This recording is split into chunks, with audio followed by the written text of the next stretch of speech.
우리가 누가복음의 말씀 함께 나누고 있습니다. 지난주에는 여리고 맹인의 믿음에 대한 말씀을 나누었죠.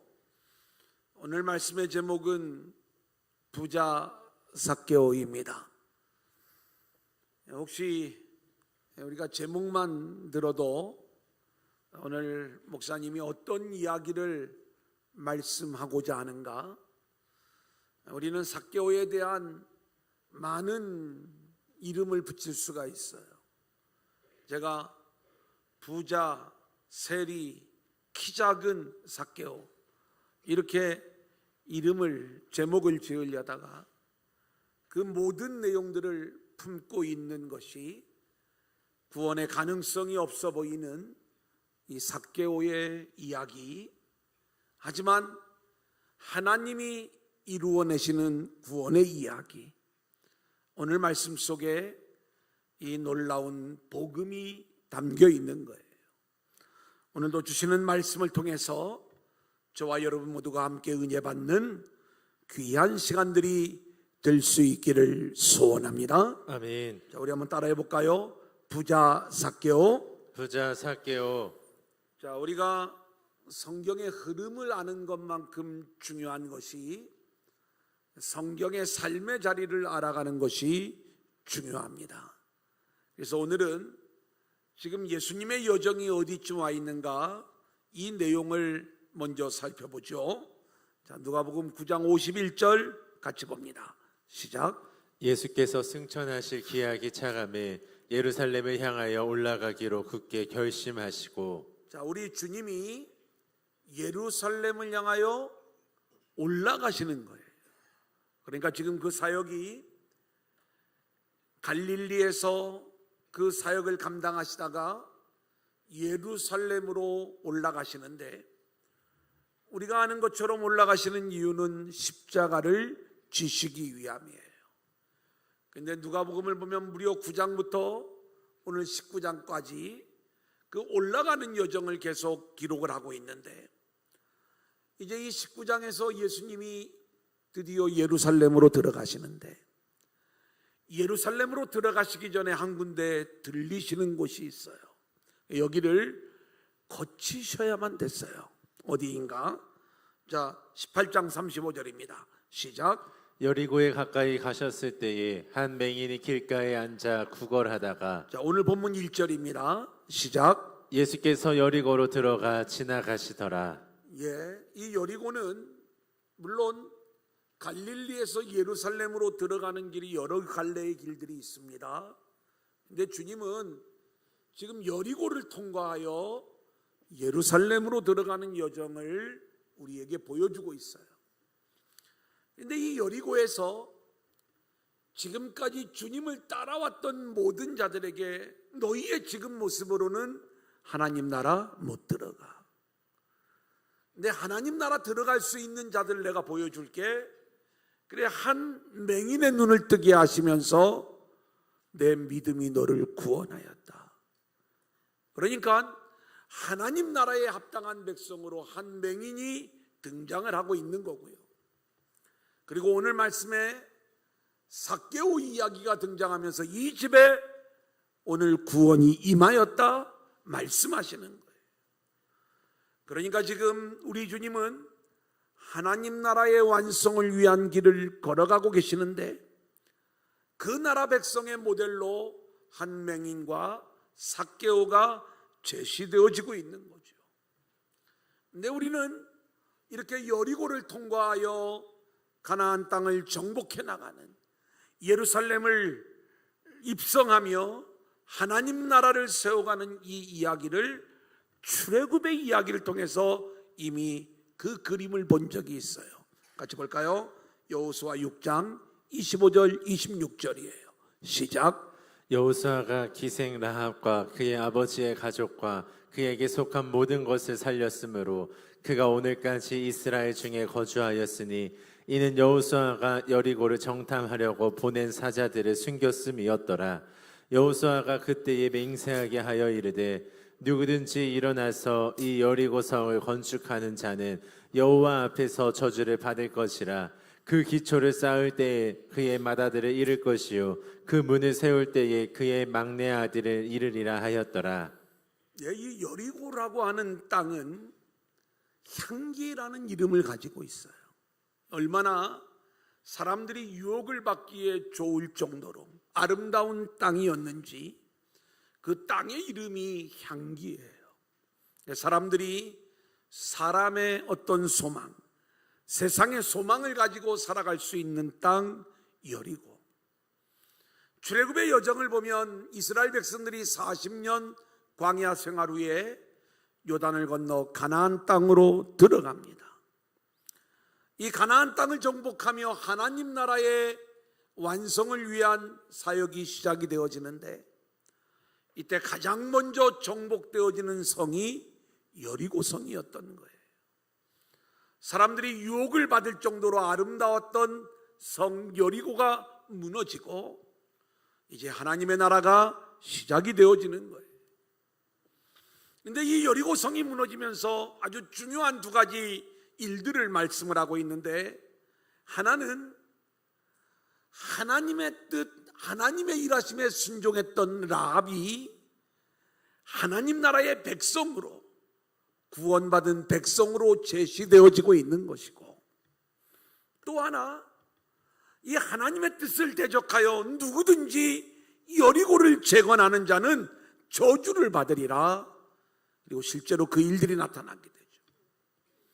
그러니까 사람들이 소망을 가지고 살아갔던 그 땅이 무너지면서 오직 하나님만을 붙잡았던 라합이 하나님 나라의 백성으로 세워지고, 그리고 가나안 땅이 정복되어지면서 완성되어지는 구약의 이 그림이 지금 주님이 예루살렘에 들어가시기 전 여리고를 통과하면서 맹인과 삭개오처럼 하나님 나라의 백성으로 누가 합당한가, 그 내용을 우리 가운데 말씀하시면서 이제는 예루살렘으로 들어가셔서 하나님 나라를 완성하시는 우리 주님의 이야기를 오늘 정확한 그림으로 보여주고 있는 것이다.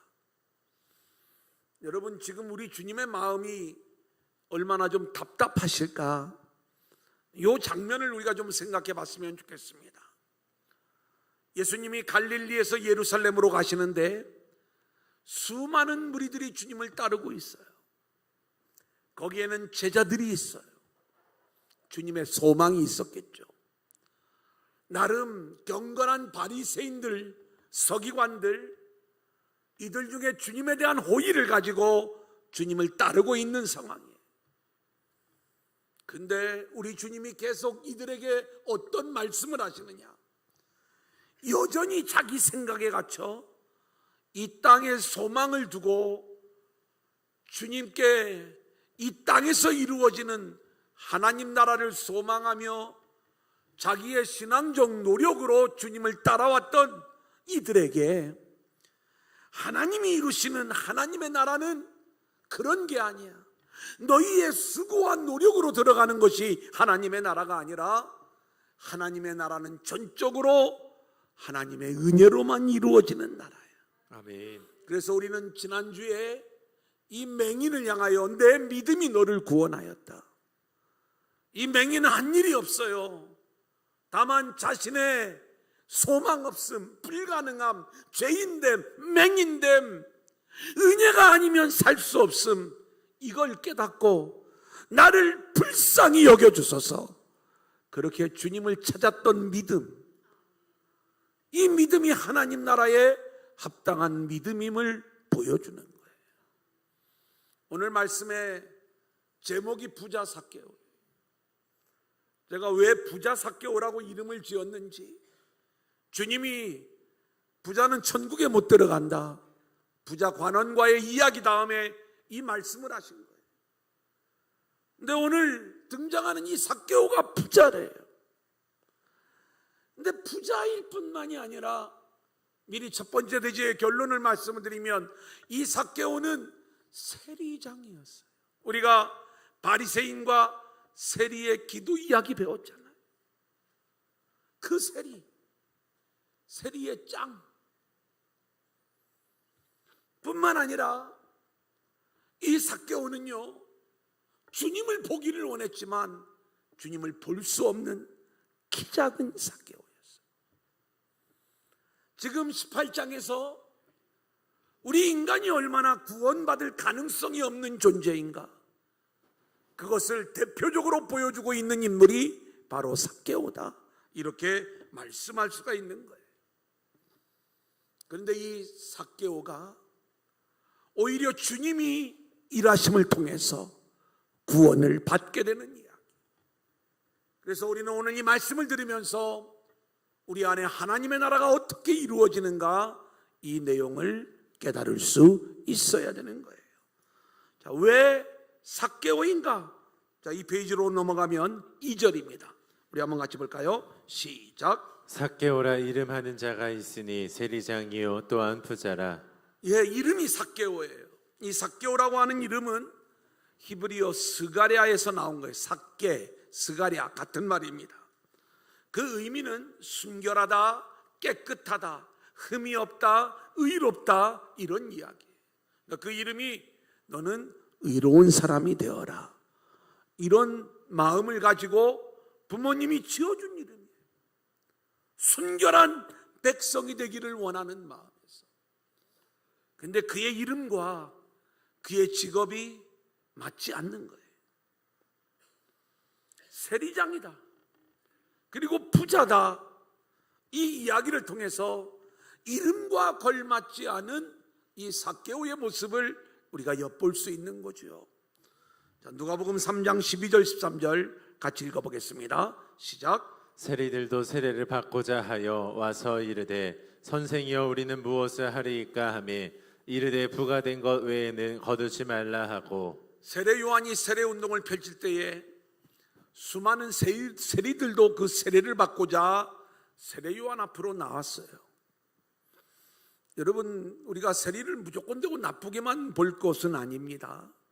이제 이 삭개오를 연구를 하는 사람들 중에는 이 삭개오가 어떤 욕심쟁이 삭개오가 아니라 그는 아마 그 당시 에세네파 운동을 했던 사람들처럼 굉장히 성결을 원하는 그러한 삭개오였을 것이다, 그것을 주장하는 자들이 있어요. 왜냐하면 이제 그가 나중에 4배를 갚겠다고 하는 말이 이게 에세네파들이 했던 운동 중에 하나였다.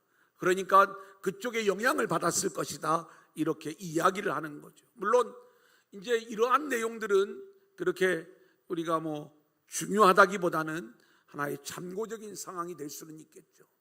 중요한 건 뭐냐면 지금 이 세리들의 문제는 늘 죄인의 취급을 받았다는 거예요. 왜 죄인의 취급을 받느냐? 이들이 하는 일이 로마의 통치를 받고 있는 상황에서 로마에서 부과한 그 세금을 걷어서 나 이제 갖다 주면 끝나는 그러한 일이었는데, 부과된 것 외에 더 많은 것들을 거두면서 자기의 소유로 삼은 거죠.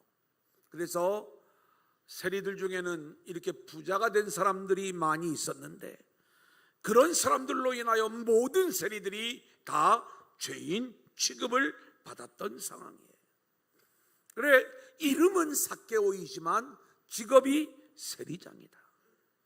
또 하나, 이 세리라고 하는 그 이름 속에서, 그 직업 속에서 우리는 무엇을 생각해 볼 수가 있는가? 누가복음 18장 13절입니다. 시작. 세리는 멀리 서서 감히 눈을 들어 하늘을 쳐다보지도 못하고 다만 가슴을 치며 이르되 하나님이여 불쌍히 여기소서 나는 죄인이로소이다 하였느니라. 우리는 바리새인과 세리의 기도 이야기를 잘 알고 있어요.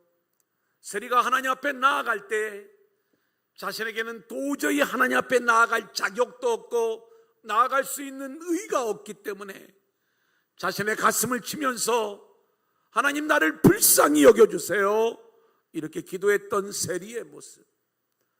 그러니까 누가 봐도 구원의 가능성이 전혀 없어 보이는, 은혜가 아니면 그 구원이 이루어질 수 없는 세리의 모습으로 오늘 이 삭개오가 등장하고 있는 거예요.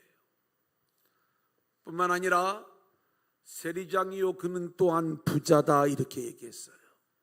부자의 의미가 뭔가 25절로 27절입니다. 같이 읽어볼까요? 시작. 낙타가 바늘길로 들어가는 것이 부자가 하나님의 나라에 들어가는 것보다 쉬우니라 하시니 듣는 자들이 이르되 그런즉 누가 구원을 얻을 수 있나이까 이르시되 물을 사람이 할 수 없는 것을 하나님은 하실 수 있느니라. 오늘 본문은 삭개오를 설명하면서 그가 부자였다라고 굳이 밝혀주고 있어요. 우리는 직전에 18장 말씀에서 부자 관원, 부자 청년의 이야기를 나누었습니다. 내 소유를 팔아 가난한 자들에게 나누어 주고 나를 따르라는 주님의 말씀 앞에 이 부자는 근심하면서 돌아갔어요. 그러니까 우리의 소유로는 천국 못 들어간다. 부자는 천국에 못 들어가는 그러한 자임을 말씀하잖아요. 오늘 이 삭개오 이야기는 그렇게 불가능한 인생을 우리 가운데 보여주는데, 자, 그러면 누가 하나님 나라에 들어갈 수 있습니까? 이것을 묻는 자들에게 우리 주님은 뭐라고 말씀을 하시는가? 사람이 할 수 없는 것을 하나님은 하실 수 있느니라. 사람의 수고와 사람의 노력과 사람의 열정으로는 하나님 나라에 못 들어가지만 하나님은 하실 수 있느니라. 아멘. 할렐루야. 아멘. 여러분, 그 은혜 때문에 우리가 살게 되는 줄로 믿습니다. 아멘. 또한 이 삭개오를 설명하면서 삭개오의 키가 작다고 이야기를 해요. 자, 3절 4절 같이 볼까요? 시작. 그가 예수께서 어떠한 사람인가 하여 보고자 하되 키가 작고 사람이 많아 할 수 없어 앞으로 달려가서 보기 위하여 돌 무화과 나무에 올라가니 이는 예수께서 그리로 지나가시게 되미러라. 키 작은 삭개오. 성경에서 왜 이 키가 작은 걸 또 이렇게 밝히고 있는가? 저도 키를 얘기하면 좀 할 말이 없어요. 제가 그래도 중학교 때는 굉장히 큰 키여서 작은 아이들이 1번이고 큰 아이들이 60 몇 번, 한 70번까지 있었거든요, 한 반에. 제가 적어도 50 몇 번쯤 됐었어요, 이래봬도 그때는. 근데 고등학교에 가니까 자꾸 번호가 앞으로 가는 거예요, 이렇게. 애들은 크는데 나는 안 크더라고, 그때부터. 이제 이 키가 좀 더 컸으면 좋겠다. 늘 그런 어떤 소망이 좀 있었어요. 근데 성경에서 이 키 작은 걸 이렇게 또 좋게 보는 경우, 그게 이제 얼마 전에 제가 한번 말씀을 드린 적이 있는데, 이제 목사님들 중에 아주 훌륭한 목사님들은 대부분 키가 작더라고. 그래 이제 뭐 아무도 아멘을 안 하시고 그냥 웃기만 하시는데, 그 목사님들이 이제 키 작은 사람들끼리 뭐를 얘기했냐면 삭개오 선교회를 우리가 좀 만들자.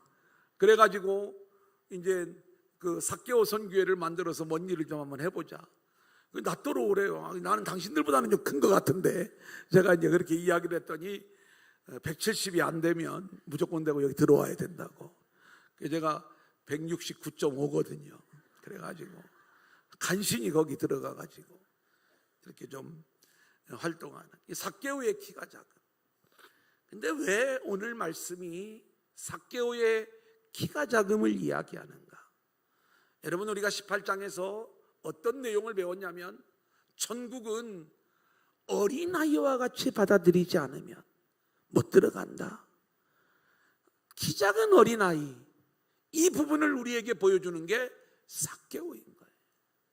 그래서 키 작은 삭개오의 이야기, 결국 이 삭개오는 무화과 나무 위에 올라갈 수밖에 없었고, 자신에게 직접 찾아오신 주님에 의하여 구원을 받게 되는 이야기를 우리에게 보여주고 있는 말씀이고, 또 하나, 이 삭개오는 키가 작고 사람이 많아 결국 예수님을 볼 수 없는 상태임을 오늘 말씀은 우리 가운데 이야기해 주고 있어요. 예수님을 보고자 하나 볼 수 없었던 삭개오, 누가 생각나요? 맹인이 생각나는 거죠.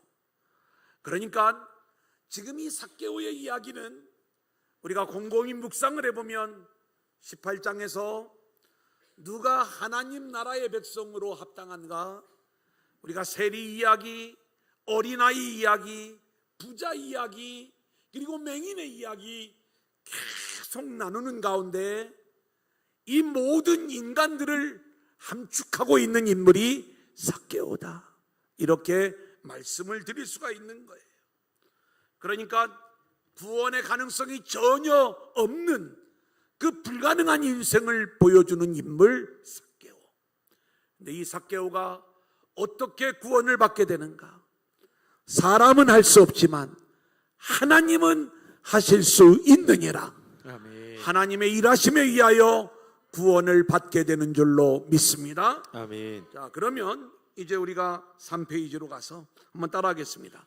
구원받은 삭개오. 구원받은 삭개오. 자, 오늘 본문 3절 4절 다시 한번 읽겠습니다. 시작. 그가 예수께서 어떠한 사람인가 하여 보고자 하되 키가 작고 사람이 많아 할 수 없어 앞으로 달려가서 보기 위하여 돌무화과 나무에 올라가니 이는 예수께서 그리로 지나가시게 되밀어라. 우리는 어떤 구원의 이야기를 할 때 자꾸 아브라함이 어떤 믿음을 보여줬을까, 아브라함의 신앙과 열정을 우리가 찾아가려는 생각들을 많이 해요. 그게 성경을 읽어나가면서 우리 모두가 가지고 있는 대부분의 관점들이에요.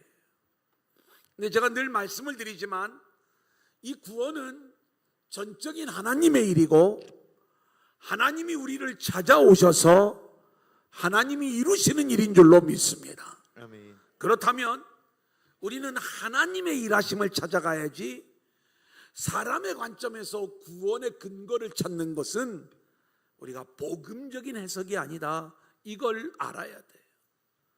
오늘 삭개오의 모습을 보면 예수님을 만나고 싶은 열망을 가지고 있는 거예요. 그런데 그 열망 속에 주님을 보기를 원하는데 많은 사람으로 인하여 볼 수 없게 되었을 때 그는 무화과 나무 위에 올라가는 열정을 보여줍니다. 많은 사람들은 이런 열정이 있어야 주님을 만날 수 있고 그 열정이 있어야 구원받을 수 있음을 이야기하지만 순서가 바뀌어진 거예요. 삭개오의 두 번째 열심을 볼까요? 5절 6절입니다. 같이 읽겠습니다. 시작. 예수께서 그곳에 이르사 쳐다보시고 이르시되 삭개오야 속히 내려오라. 내가 오늘 내 집에 유하여야 하겠다 하시니 급히 내려와 즐거워하며 영접하거늘. 돌무화과 나무 위에 올라가 있는 이 삭개오를 우리 주님이 찾아오세요. 그리고 내가 오늘 내 집에 유하여야 하겠다 말씀을 하셨을 때 삭개오는 급히 내려와, 그러니까 즉시로 순종하는 삭개오, 그리고 즐거움으로 주님을 영접하는 이 삭개오의 열정, 신앙적 수고와 노력, 우리는 이 부분을 무시하자는 게 아니라 여기에서 또 구원의 근거를 찾으려고 하는 게 우리들의 마음인 거예요. 하지만 이제 제가 정확한 복음적 해석을 해드리면 알겠지만 이 모든 일들이 결국 주님 안에서 이루어지는 일들이지 우리가 이것을 나의 공로로 삼으면 곤란하다, 이 말씀인 거예요. 삭개오의 열정은 8절에서 그 절정을 이룹니다. 우리 한번 같이 볼까요? 시작. 삭개오가 서서 주께 여짜오되 주여 보시옵소서, 내 소유의 절반을 가난한 자들에게 주겠사오며 만일 누구의 것을 속여 빼앗은 일이 있으면 내 갑절이나 갚겠나이다. 변화된 삭개오의 모습인데 자기 소유의 절반을 팔아 가난한 자들에게 나누어 주고 누구의 것을 속여 빼앗은 것이 있다면 4배를 갚겠다고 말씀을 하고 있는 거예요. 그런데 여기서도 우리가 놓치지 말아야 될 것이 있습니다. 많은 사람들은 삭개오가 주님을 만나고 지금까지의 삶을 회개하며 변화된 모습 속에서 회개의 열매를 보여주고 있다. 그래서 삭개오가 구원을 받은 것이다, 이렇게 이야기를 하지만 이 삶은 결국 어떤 삭개오의 수고와 노력과 열정을 보여주려고 하는 게 아니라 오늘 이 삭개오를 통해서 주님이 이루시는, 사람은 할 수 없지만 하나님이 하실 수 있는 구원의 이야기. 우리는 이 관점에서 오늘 이 삭개오의 이야기를 읽어야 돼요. 부자 삭개오, 세리 삭개오, 어린아이 삭개오, 그리고 맹인 삭개오는 구원의 가능성이 없어 보였어요. 그런데 이 삭개오를 주님이 구원시키시는 거예요. 아멘. 그 삭개오는 우리들의 이야기예요. 우리는 그 가능성이 없어 보이는 인생들인데 오직 주님의 일하심으로 우리 안에 구원이 이루어지게 되는 줄로 믿습니다. 아멘. 어떻게 일을 하시는가? 5절부터 보겠습니다. 시작. 예수께서 그곳에 이르사 쳐다보시고 이르시되 삭개오야 속히 내려오라 내가 오늘 내 집에 유하여야 하겠다 하시니 7절입니다. 시작. 무사람이 보고 수근거려 이르되 저가 죄인의 집에 유하러 들어갔도다 하더라. 우리는 지난주에 배웠던 맹인의 믿음은 그 믿음이 어떤 대단한 행함을 수반한 믿음이 아니라 나를 불쌍히 여겨달라는 믿음이었죠. 오늘 삭개오에게서도 볼 수 있는 것은 주님을 보기를 원하는 마음이었어요. 그런데 실제로 구원을 이루시는 분은 우리 주님이신 것이, 주님이 가던 길을 멈추고 삭개오에게 다가오시는 거예요. 주님이 찾아오시지 않으면 구원은 이루어지지 않는 거예요. 그런데 주님이 찾아오셔서 삭개오의 이름을 불러주십니다. 그 이름이 불리워질 때 얼마나 낯이 뜨거웠을까.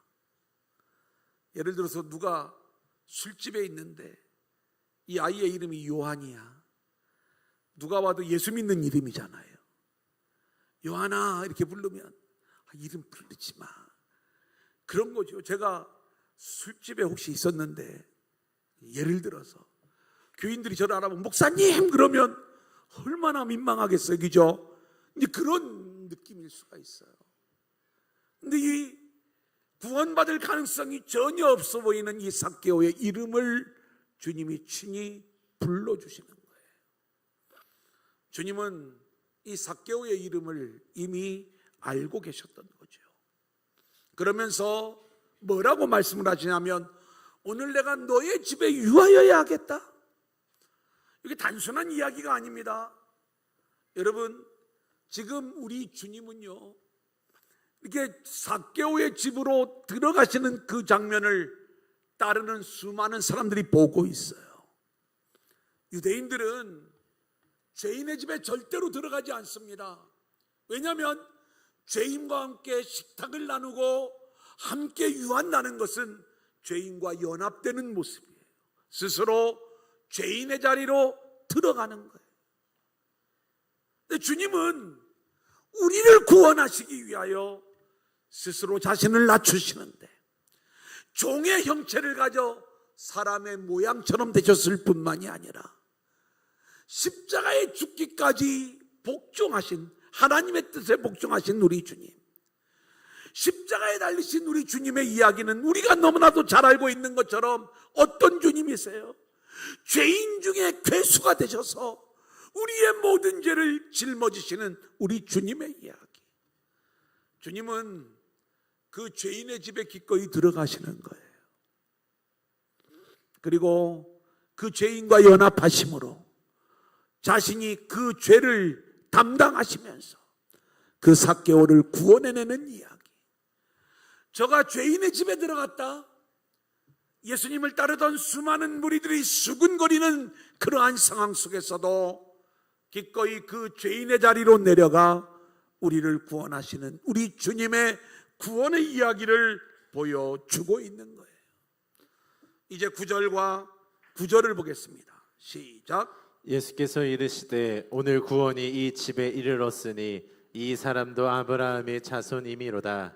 오늘 주님은 그렇게 죄인의 집에 들어가셔서 삭개오의 죄를 다 짊어지시면서 이 가정에 구원이 임하였음을 선언하면서 삭개오가 아브라함의 자손임을 말씀하고 있어요.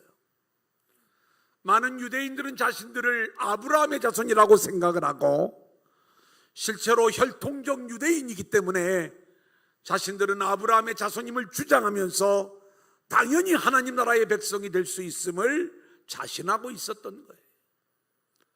그런데 우리는 16장에서 부자와 나사로의 이야기를 읽었습니다. 당연히 혈통적 부자 유대인이 아브라함의 자손으로 증명될 줄 알았는데 죽고 나니까 이 부자는 음부에 들어가게 되고 나사로가 아브라함의 품으로 들어가게 되었다, 이렇게 말씀하고 있는 거예요. 이 거지 나사로가 오히려 아브라함의 자손으로 확증되어지는 것이죠. 누가복음 3장 8절을 보면 세례 요한의 이야기가 나와요. 유대인들을 향하여 너희가 혈통적으로 아브라함의 자손이라고 해서 너희가 진짜 아브라함의 자손인 줄 아냐? 아브라함이 조상이라고 안심하지 말아라. 너희 안에서 회개에 합당한 열매가 나와야 그게 진짜 아브라함의 자손이 되는 거야. 그러면서 이야기하기를 하나님은 능히 이 돌들로도 아브라함의 자손을 만들 수 있어. 그래, 지금 주님을 그렇게 열심히 따라다녔던 제자들, 바리새인들, 그리고 서기관들, 또 계속 등장했던 부자 유대인 부자관은, 이 모든 자들은 아브라함의 자손으로 인정받지 못하는데 오히려 거지 나사로가, 그리고 오늘 본문에 등장하는 삭개오가, 그리고 지난주에 말씀을 나눴던 맹인, 이러한 자들이 이제 주님이 다시 아브라함의 자손으로 인정해 주시는 구원받은 백성이 되는 이야기를 우리는 보게 되는 거예요. 우리의 수고한 노력으로 아브라함의 자손이 되는 게 아니라 전적인 주님의 은혜와 도움으로만 아브라함의 자손으로 세워지게 되는 줄로 믿습니다. 아멘. 이제 주님이 하시는 세 번째 일은 10절입니다. 인자가 온 것은, 우리 마지막 페이지 같이 볼까요? 시작. 인자가 온 것은 잃어버린 자를 찾아 구원하려 함이니라. 예수님이 이 땅에 오신 것은 자격 있는 자를 찾아오시는 게 아니라 잃어버린 자를 찾아 구원하시기 위함이라는 거예요. 여러분, 우리는 누가복음 15장에서 잃어버린 양, 잃어버린 드라크마, 잃어버린 아들에 대한 비유의 말씀을 함께 나누었어요. 회개하고 돌아오는 자들이 누구인가 봤더니 목자가 양을 찾아놓고 회개하고 돌아왔다고 해요. 잃어버린 동전을 여주인이 찾아놓고 회개하고 돌아왔다고 그래요. 잃어버린 아들을 기다리고 애타게 찾으시는 그 아버지의 마음이 그 아들을 돌아오게 한 것인데 그걸 회개하고 돌아왔다고 인정을 해주시는 거예요. 여러분, 우리가 회개하고 돌아오는 일은 전적으로 하나님의 은혜의 일인 줄로 믿습니다. 아멘. 주님은 그렇게 잃어버린 자로 증명이 된 맹인 삭개오를 찾아내시면서 내가 이렇게 잃어버린 자를 찾으러 이 땅에 온 거야. 여러분, 우리 모두가 다 잃어버린 자들임을 우리가 고백할 수 있기를 소원하고요. 아멘. 그 잃어버린 자들이라는 것 자체가 자격 없는 인생이요 불가능한 인생들임을 고백하는 거예요. 그런 우리들을 찾으시는 주님으로 인하여 우리가 구원을 받게 된 줄로 믿습니다. 아멘. 이게 수직이에요. 죄인의 집에 들어가셔서 죄인과 연합하시는 우리 주님, 그리고 아브라함의 자손을, 자격 없는 자들을 아브라함의 자손으로 인정해 주시는 우리 주님, 잃어버린 자를 찾아 구원하시는 주님의 일하심으로 우리의 구원이 이루어지는 줄로 믿습니다. 아멘. 이 수직이 세워지면 수평이 훨씬 강력해지는 거예요. 볼까요? 구원받은 자의 삶이에요. 6절입니다. 시작. 급히 내려와 즐거워하며 영접하거늘. 이겁니다. 여러분, 이건 삭개오의 수고와 노력과 열정, 그의 어떤 공로로 우리가 이 장면을 읽으면 안 되는 거예요. 예수님이 자신을 부르시면서 내가 오늘 너의 집에 유하여야 하겠다, 이 이야기를 했을 때 삭개오가 뛸 듯이 즐거워했다는 거예요. 왜 이 삭개오의 즐거움이 이렇게 기쁘고 즐거운 표현을 하고 있는가? 여러분, 자격이 있다고 생각하는 사람에게는 이 즐거움이 없어요. 자기의 자격을 주장하는 사람들은요, 주님이 오늘 내 집에 유하여야 하겠다 그러면 어떤 때는 좋고요, 어떤 때는 조금 귀찮아. 그죠? 예, 좀 그럴 수 있죠. 제가 오늘 우리 권사님 댁에 들어간다고 하면은 좀 곤란할 수도 있겠죠. 그런데 정말 누가 이 주님의 오심을 즐거워할 수 있는가? 삭개오는 자신은 구원과는 무관한 존재라고 생각을 했어요. 부자 삭개오, 세리 삭개오, 키 작은 삭개오, 주님을 볼 수 없는 삭개오. 자기는 여기까지로 생각을 한 거예요. 그런 자격 없는 나를 주님이 찾아오셔서 우리 집에 유하시면서 자신을 의인으로 인정해 주시는 거예요. 이 주님의 음성을 들었을 때 그가 얼마나 뛸듯이 기뻐했겠는가. 우리는 이 삭개오의 이야기 속에서 즐거움으로 주님을 영접하는 삭개오의 수고와 노력을 찾을 게 아니라 자격 없는 자신을 찾아오시면서 자신의 집에 유하겠다고 하는 이 주님의 말씀을 듣고 자격 없는 자신에게 임하는 주님의 은혜로 인하여 기뻐하며 주님을 영접하는 삭개오의 마음을 볼 수 있어야 되는 거예요. 이게 주님의 일하심이지 삭개오의 수고와 열정이냐 이 말씀인 것입니다. 또 하나는 19장 8절입니다. 우리 한번 같이 볼까요? 시작. 삭개오가 서서 주께 여짜오되 주여 보시옵소서 내 소유의 절반을 가난한 자들에게 주겠사오며 만일 누구의 것을 속여 빼앗은 일이 있으면 내 갑절이나 갚겠나이다. 우리는 늘 숫자에 민감합니다. 부자관원에게 우리 주님이 뭐라고 말씀을 하셨냐면 내 소유를 팔아 가난한 자들에게 나눠주고 나를 따르라. 그때 부자관원이 결국 근심하며 주님을 돌아서는 장면을 우리는 공부했습니다. 근데 오늘 이 삭개오의 순종을 보면 소유의 절반을 파는 거예요. 옛날에 삭개오가 도둑놈이라고 생각을 했을 적에는 너 다 도둑질한 거니까 다 내놔야 맞는 거 아니야? 그게 온전한 순종 아니야? 제 머릿속에서는 그런 계산이 있었어요. 4배를 갚겠다. 율법에는 5분의 1만 더하여 갚으면 된다고 하는데 그건 좀 많이 갚겠다는 이야기구나. 뭔가 좀 깨달았는 모양이다. 우리는 늘 이렇게 표면적인 계산을 통해서 삭개오의 행동을 우리가 평가절하하는 경우들이 많이 있었던 거죠.